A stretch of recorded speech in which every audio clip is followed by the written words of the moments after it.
Welcome to The Learning Hack, a podcast about the people and technologies that are creating the future of learning. I'm John Helmer. Now guess what? Learning is cool. Learning is cool. Learning is cool. I'm a big fan of video learning. I used it to learn editing when I set up this podcast. And recently I came across a great tool that helps you make instructional videos really quickly and easily. It's called Powtoon. If you saw a video trailer on the way to this podcast, did that using Powtoon. It's ridiculously easy to get your head round and has a huge library of assets and templates that save an awful lot of time. It's got 26 million users worldwide and L&D teams love it. There's a jealousy in the team. Like everybody wants to play with the fun tool, you know? They just launched their business platform with great collaboration features, the ability to apply your own branding, and a lot of support to ensure your videos make an impact. Even better, they're offering 20% off any Powtoon business plan, plus 1 month free, exclusively for listeners to this podcast. Just visit go.powtoon.com/learninghack to secure your discount now. Well, after you've listened to this podcast, of course. My guests for this bumper Christmas annual review of 2019 are two of the best known and respected figures on the circuit. Laura Overton was until recently CEO of Towards Maturity, the analyst company she founded and led to become an absolutely critical resource for people in workplace learning. Laura last year topped the list of learning's #1 movers and shakers. Myles Runham is also a mover and shaker. He advises organisations responding to the challenges and opportunities created by digital technologies and has held senior posts at Ask.com and the BBC, where he was head of digital. Surely these two must know what happened this year in learning. Turns out they do. We had a fascinating discussion of the year's highlights and low points. We cover the commercials of the industry, some notable M&A activity, but also broader shifts in thought and opinion that will continue to affect us all in the next decade. I hope you enjoy it.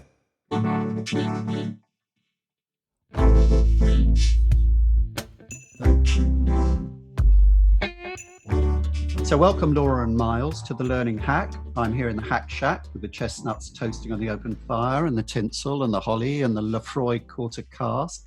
And Cynical Bambino is firmly locked away in the gimp trunk, all that seasonal stuff. And I'm looking back at 2019 in a mellow mood, but I'm struggling to form any clear impressions this last year. So I need a bit of help from you guys as astute observers on the learning scene and indeed important influencers and practitioners. Myles, start with you. LinkedIn's 2019 Workplace Learning Report, published in February, says that this was going to be a breakout year for the talent developer. Was it? How did 2019 feel for you? Was it an annus horribilis or an annus mirabilis, or maybe a bit of both?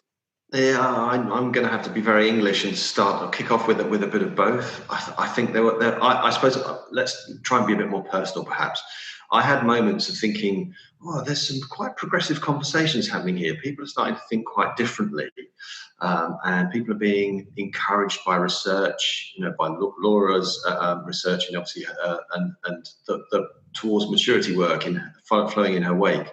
And I was thinking, it felt like there was kind of an awareness and a raising of the possibilities and curiosity and a willingness to experiment. So I had those kind of glorious moments of 2019. And then those have been balanced with some really upsetting, very, very average or below par experiences of just the same old of, compliance training, SCORM-wrapped modules, program after program, and a real kind of sense of more of the same. So, so I'm not quite sure that I've answered that, other than thinking, I've had a real, I feel quite ambivalent about the year in that respect.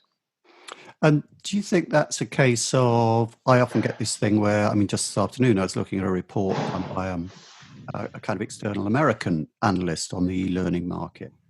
And you see these things quite a lot. It's somebody who doesn't understand the space, doesn't have our history in it and so on. And they kind of leap to certain conclusions and you think some of them, oh, that's absolutely false. And other things they say, it's just the same old. And you think from an external point of view, the industry looks like it just doesn't seem to be moving forward at all. But at the same time, as you say, there are kind of, there are more than glimmers of hope. There's been a load of progress in a lot of ways this year. Do you think it's just that, the future's here, but it's unevenly distributed, that bits of bits of the domain area are just moving forward a lot faster than the mainstream? Or I think do you think there's some kind of terminal problem of, slowdown? No, I think there it is unevenly distributed. So perhaps I'm slightly more optimistic than I might have been if we were having this conversation 12 months ago. I think my optimism comes from conversations with people where actually learning and development practitioners or e-learning producers or whatever we might call ourselves are listening to the outside world more and talking to people from beyond the boundaries of our practice, our industry, our profession. I think that's where I see the signals of what I would call progress and opportunity. I think, and then the flip side of that, I think, is when the industry talks to itself, it's not hearing the voices from the outside, and it does become a sense of more of the same, buzzwords added in and shiny new things that are apparently going to save us. So for me, my hope is in seeing the signals of progress from the outside. So it's getting less insular, you think, which sounds good. Can you give any examples of that? Name names. So I had a really interesting afternoon at Filtered as one of their sort of, I suppose, roundtable events with sort of clients and friends, and that felt like a really progressive conversation. It was about the theme of ecosystems, and a lot of the conversation was about the use of data to understand where value is. The call to not to add any more technology to an existing ecosystem, but to use what's already there, understand what's valuable. And even perhaps most excitingly and arguably heretically was maybe you don't even need learning technologies to have a thoroughly effective learning ecosystem in your organization. It's more about availability of content, discovery of useful content, the ability to communicate, share and collaborate. And perhaps those tools aren't learning tools at all. And that felt quite exciting to me, actually. That starts to bring it into people's work in a way that perhaps we haven't heard about so much. So that was probably a bit of a high watermark for me for the year. That sort of, I suppose, shows an example of us being slightly less inward looking. But did I hear there something as well about learning people reaching out to other sectors and disciplines more? Well, yeah. In those conversations, I think we were talking about the example that's set mainly by the digital marketing world, I guess, okay. where there's a very mature, I suppose we would call very mature use of data and analysis, and a kind of quest for evidence, testing, and a quest for impact, for quantifiable impact as well, or for measurable impact, perhaps. So I think that was quite interesting as well. And I'm quite keen on that theme. I think the marketing world has a lot to show us about focus on consumer behavior, how to influence consumer behavior, and how to understand when and if you are doing so. So I think that's quite an interesting thread as well. Yeah, we did some work together on that at some point this year. And after that, it occurred to me that the data problem is very different in marketing from what it is in learning, because your outcomes are much easier to assess in marketing. You sell something or you don't. People click or they don't. They like or they don't. It's reasonably cut and dried. Well, I think that's true of direct marketing and of digital direct marketing, where the outcome is maybe it's a sign up or a sale or a clear expression of interest, a click through. But I think a lot of marketing campaigns and activities are a bit more subtle than that, where you want to introduce a new product, change your brand position, reach new audiences, strike new relationships, and perhaps the measures there aren't quite as clear cut. They're probably a little bit fuzzier. You're talking about things like branding, I think. Yeah, brand marketing. Yeah, I think broadly you're right. But on the other hand, there is much more data now available to assess the success of a brand than there used to be through social media. Sentiment analysis, the whole liking, sharing kind of thing is making brand impact much more measurable in that sense, because you've got more data in there, more measures than just whether people bought or not.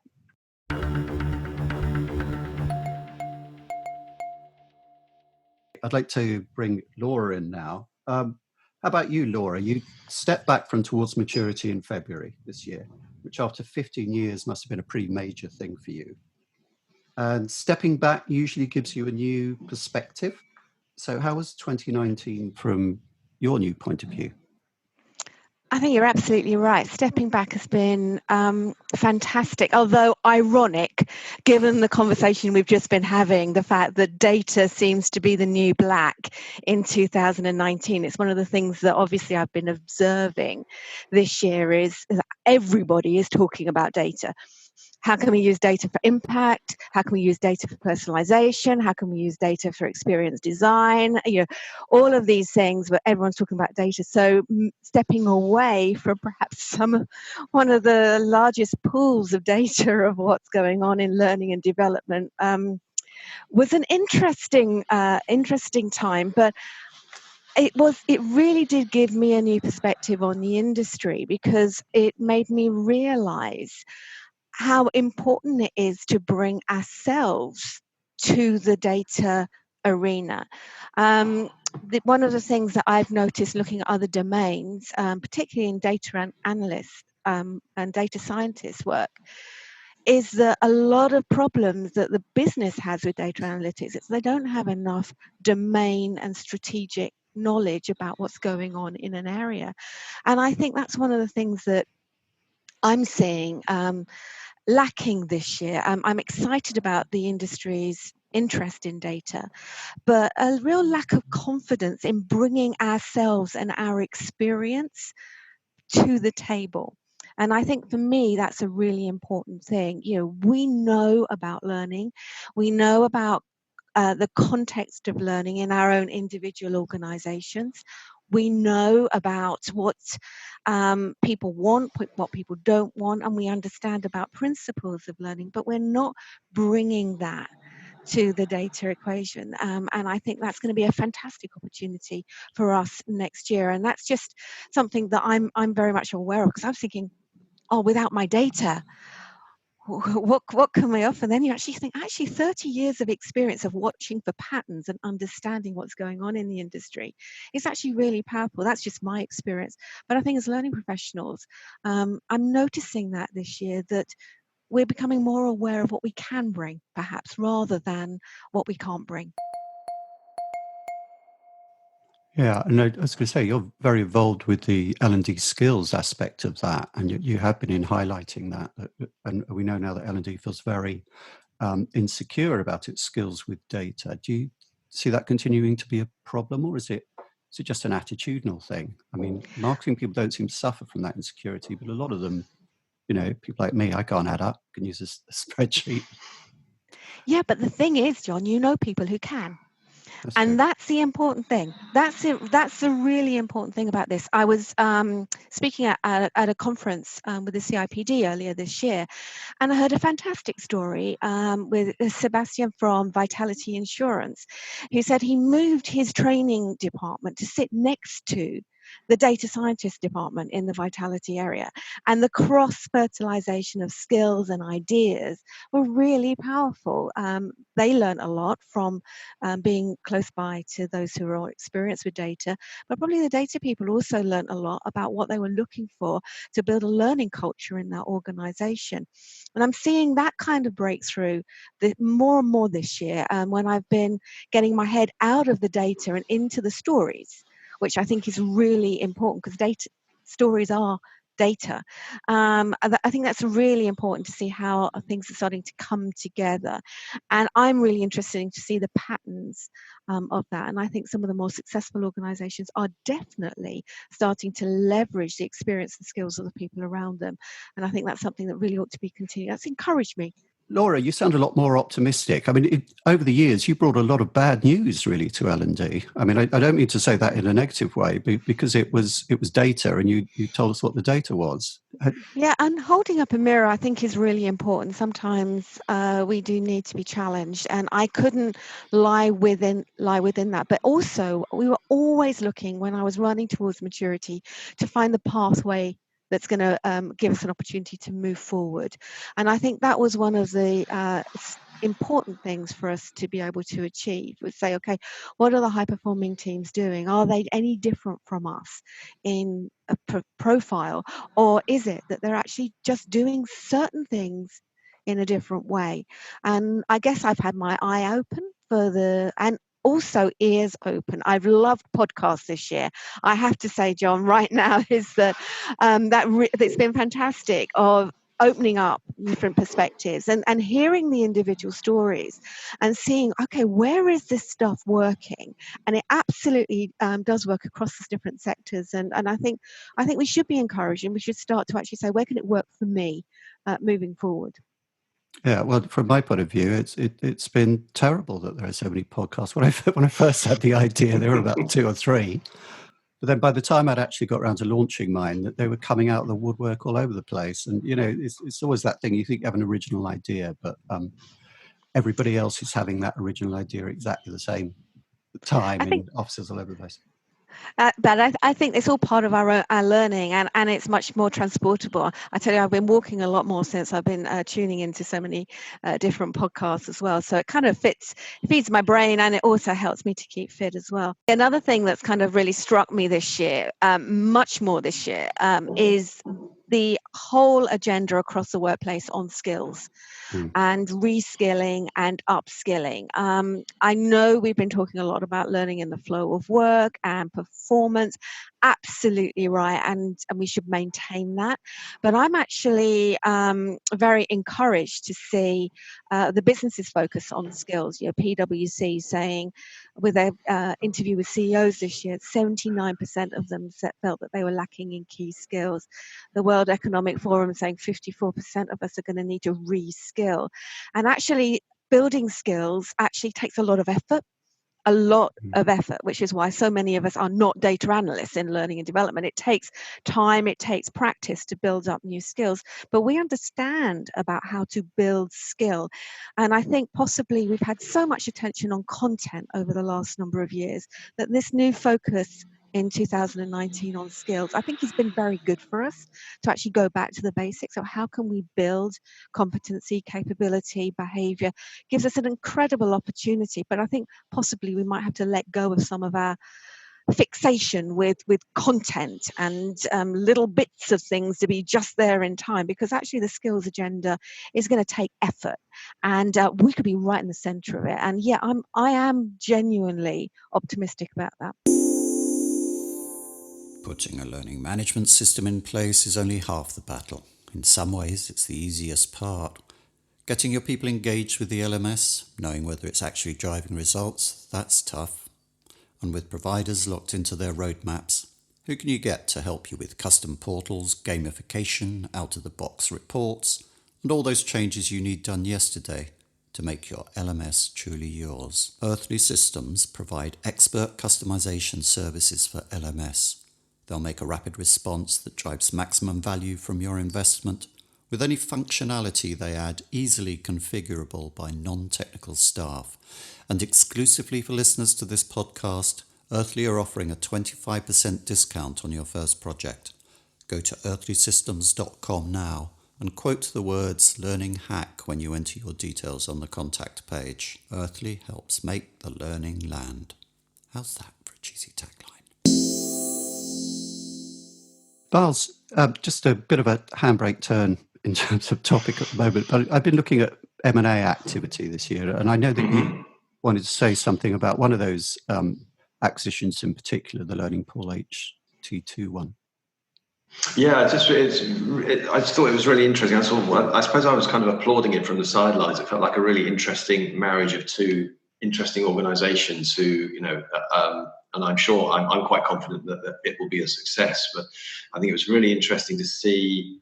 I suppose on one hand, there's an ongoing confidence of investors in the sector, learning generally, but learning technologies particularly, and also this sort of marriage of a very sort of innovative, laboratory-focused technology service, I guess, which I hope I'm not doing Ben and his team any disservice there, but I think they've been very successful at introducing new tools to the market and doing it in quite a brave way as well.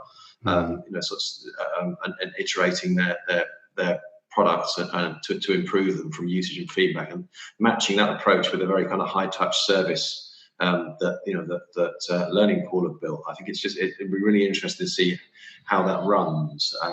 And it will be interesting to see, how they compete as well. Because it's an organisation of some scale in the landscape that's been created by bringing those two things together.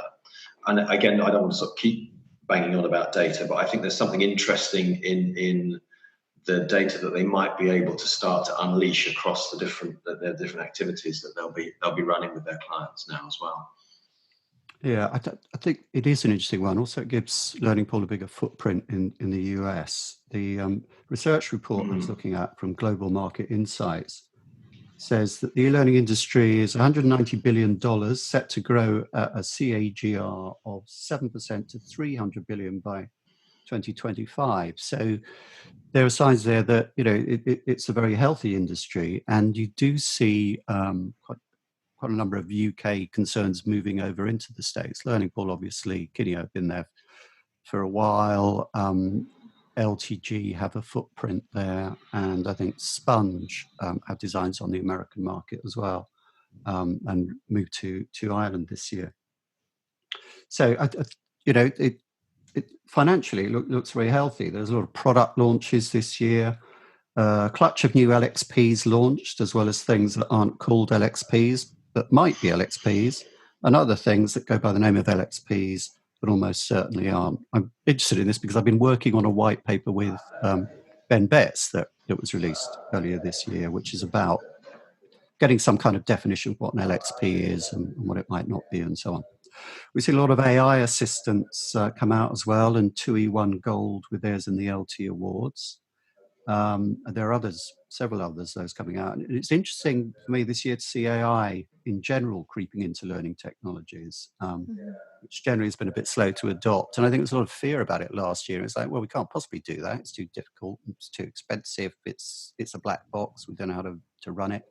And then suddenly here it is being used and winning awards at the Learning Technology Awards. So that was interesting. There hasn't been as much M&A activity this year as in recent years. I think the Learning Pool one is a bit of an outlier. Emerald acquired Mind Tools.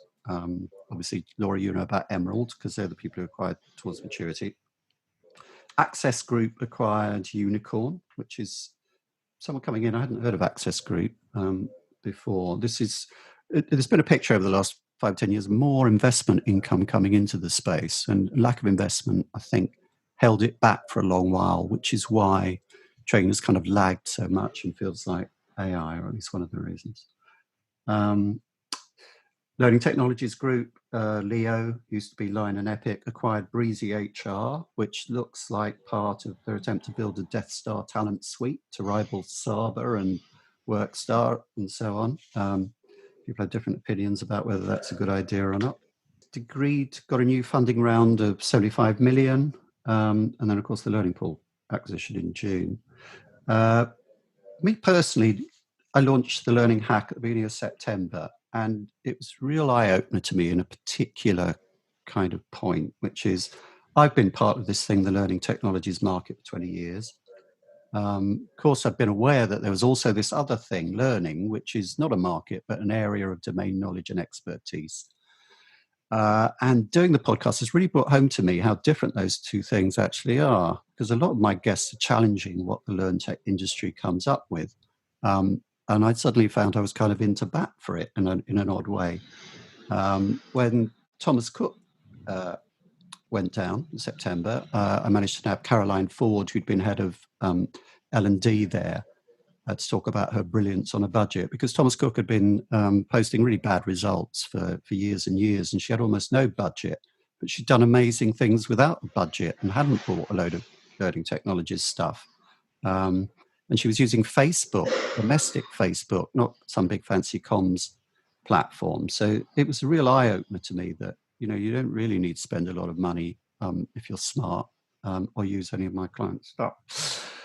Nick Shackleton-Jones published his landmark work, I think, How People Learn, this year. I'm a bit of a fanboy of that book and his ideas. Not everybody feels the same way, I know. A big thing that he was saying when I interviewed him was that you don't just push content at people. That isn't the answer. And I suppose a lot of the companies I work for are in the business of pushing content at people. And it sort of seemed that finding better ways to push content at people would really be a better way to do learning. But I realise, of course, that isn't necessarily the case. David Perry of Fosway says that LXP is overblown. And Reda Sadki, a couple of episodes ago, said it was a con trick. All this puts me in a difficult position when I'm writing white papers and ebooks about LXP and trying to explain it. So I kind of forced into the position, I think, where I actually have to say where I stand on that. And I'm afraid I'm a bit like Mr. Corbyn on the EU. I see both points of view and probably be hated for it by both sides. But I think there is value in the LXP. Content is always a part of the solution, and finding a better way to bring it to people is good. People tangling with the awful UX you get in the average corporate system is a terrible thing. I hate it myself. So making improvements, that is always going to be good. On the other hand, what I'm seeing is that, especially from talking to Karen Watkins and Victoria Marsick, is that learning is a group of activities, not a single activity. And it certainly isn't all about the tech. Though I wouldn't go so far as Rader when he says that gamification is lipstick on the pig of behaviorism. But it's the sort of thing you need on a podcast.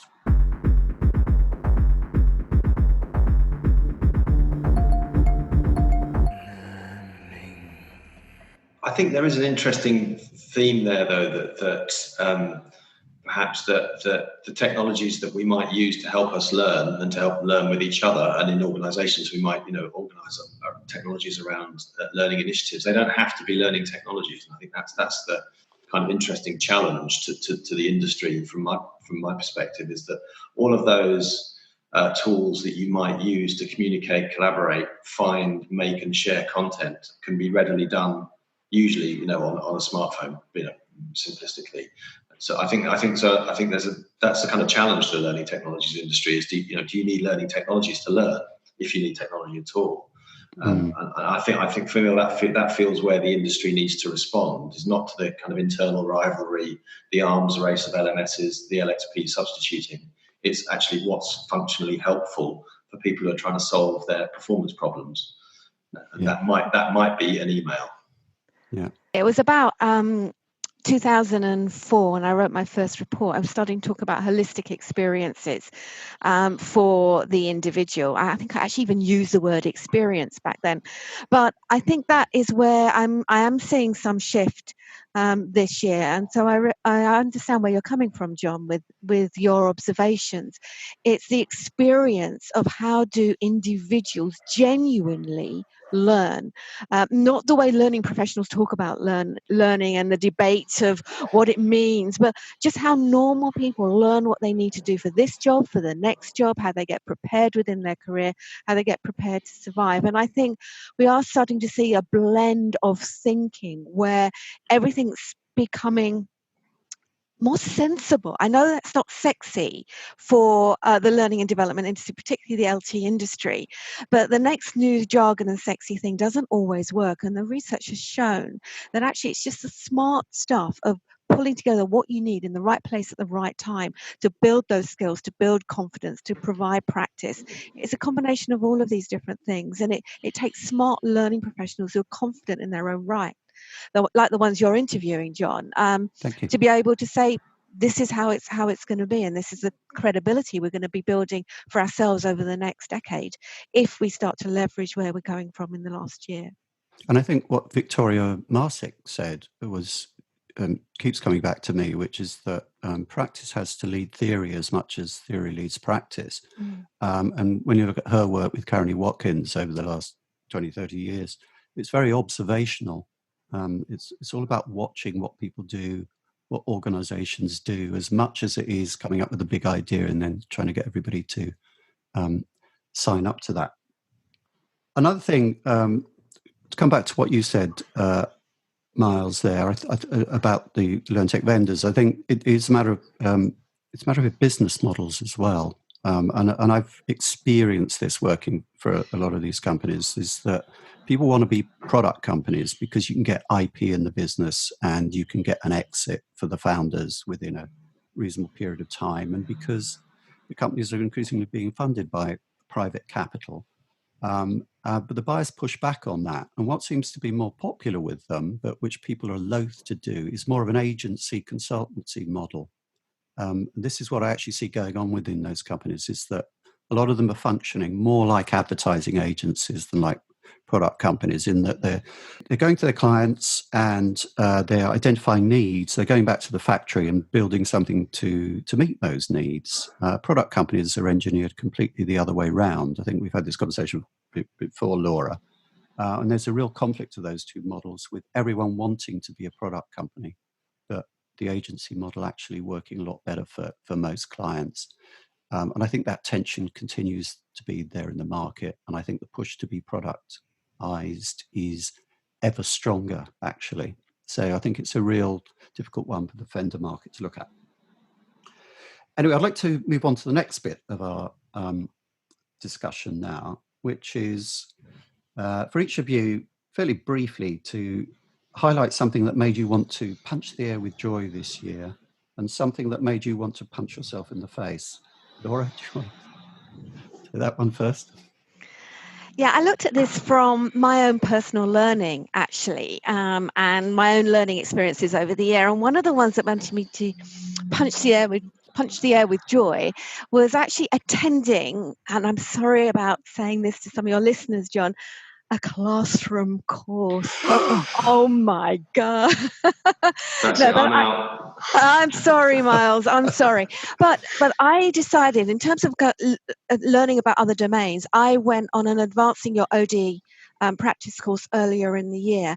And it was, I thoroughly enjoyed it, because we had to get involved in a particular scenario where I was put out of my comfort zone in an environment with people who are basically looking at things from a completely different perspective. I learned so much from being willing to be stretched, and I came away buzzing because I was so uncomfortable, and I just really reflected how valuable that was for me, because we can get into our own zone. And I think the thing that I want to kind of punch my face with frustration actually only happened last week, because I was at Online Educa, and I've been there for the last 12 years, and I heard a keynote from the stage who was saying something that basically we all have heard for the last 10 years about how do we create learning at the speed of need. And I was thinking, oh, we have heard this. Why aren't we changing? And I tweeted it out. And I was called on it. And I'm so pleased that I was, because what I realized was, yes, there are some of us who have heard that message and we're not changing. But there are so many coming into our industry who have not heard that message and who want to be part of the change in the future. And that was a real that was a learning lesson for me, is to say, look, actually, just because some of us have been around for a long time and we might be slightly frustrated, then we should never lose our optimism for the industry and bringing on the next generation. It's actually about education, and it's about graceful education, because there are new people coming in and they've maybe not heard the myth busting and the new evidence, and so. But if I think on social media, I think those of us who do know need to find graceful and persuasive ways of being able to share the knowledge that we have in a way that's generous and doesn't put people down. And I think that might help the situation as well, because actually the world of learning is messy. The world of change is messy, and those of us who've got mud on our boots need to work out how to help other people to make that journey as well. So there were two things that have really kind of had an impact on me through my own personal learning in the last year. Myles? Yeah, again, so I suppose I had some personal episodes, and this is on the theme of it's really great when you're learning about something you love, when you really like to do something and want to do something. I'm a dreadful amateur musician, and have been playing in a band over the course of this year. People I didn't know so well, and it's just been really, really good fun and really rewarding to learn, new pieces of music, learn how to play with different people, learn about my motivations and theirs. Something really interesting about listening and learning from listening as well, which is pretty obvious in the music context. But it's not only been sort of listening to yourself play; it's listening to play as an ensemble, listening to new music, and learning things that way. It's been really interesting So sort of to reflect on that and the progress that we made as a group, and I felt I made as a member of the group as we anxiously sailed towards our first public performance and preparing for that. And that was really, it was great. And then, we kind of found our own tools like, WhatsApp groups and YouTube channels and that kind of thing to, and Spotify playlists to find and share. And that's been good. It's been ongoing as well. So that is, in terms of my own personal development, that's been a real highlight over the course of the year. Oh, you're making me all nostalgic now. So I'm a terrible amateur musician who made a career out of it 10 years and, appeared on your shows and Top of the Pops and stuff like this. And I think you're right. I mean, I think playing with people and that process of rehearsing stuff and listening to each other and making that work is one of the most joyful experiences anybody can have. And it's kind of, it's inexpressible, I think. Very hard to express to people exactly how great that is. And it is, as you say, I mean, it's a learning experience, learning and doing. I think there's something as well to build on what Laura said as well, is that you have those moments where you practice on your own, sort of in the spare room to learn something, but then you have to kind of screw up your courage and go and play it amongst others, either sort of publicly in the rehearsal space or actually perform it, and you have to sort of take the plunge, as well, and that's quite nerve-wracking and exciting and great when it pays off. Yeah, the whole thing is terrible and full of stress, and there's no money in it, I'm afraid. No, we've made absolutely no money from it at all, and I anticipate that will be consistent as well. I'm going to on the fly add a new question just to round off, which is New Year's resolutions. Mine is, I think, no big ideas. I think, one thing that talking to kind of Carrie and Victoria really convinced me of is that we're just too seduced by big ideas that explain the world and make it meaningful, but actually limit our thinking. So I'm not going to have any more big ideas next year. Laura, what's your New Year's resolution? It would have been something very similar to that, because I've really realized how much good practice we all know about that we're not putting into practice, and we're not emphasizing what works enough in pursuit of that big idea. And that, for me, for next year is how do we find fresh ways of talking about the stuff that historically has always worked and will always work. Myles, how about you? I'd say embrace the mess. Mess is fine. Mess is good. That's who we are, and we have to accept that and go and figure out what works. Find signals, not proof. But mess is okay, and I think we need to accept it and work with it.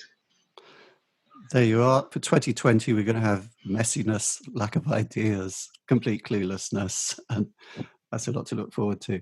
So thank you very much for being excellent guests on the last Learning Hack of the year. And I hope to have you both back at some time in the future in 2020. Thank you very much. Thanks very much, John. Happy New Year. Thank you, and to you. Happy New Year, folks. That's all on the Learning Hack podcast for this time. Thanks to our guests Laura Overton and Myles Runham, to our sponsors Earthly Systems and Powtoon, and to all our regular listeners in more than 40 countries. You rock our world. The Learning Hack is completely independent, transparently funded by sponsorship. So if you're keen to see it continue in the future, please make sure to like and subscribe. And if you want to help other people find us, please give a 5-star rating on iTunes. You can reach me at John Helmer on Twitter or through my website, johnhelmerconsulting.com. We're taking a short break for the holidays now, but we'll be back in January with a whole new roster of guests, bringing you the most original and interesting thinking in learning. So until next time, bye-bye. Now I finally get it.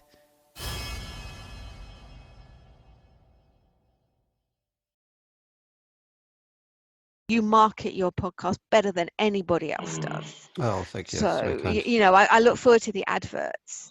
Oh, you look forward to the adverts. Yeah, they're fun. They're so much fun. There's so much of your character, and I've been meaning to reach out to you, but you got to me first. So. Oh, thank you. Just say well done.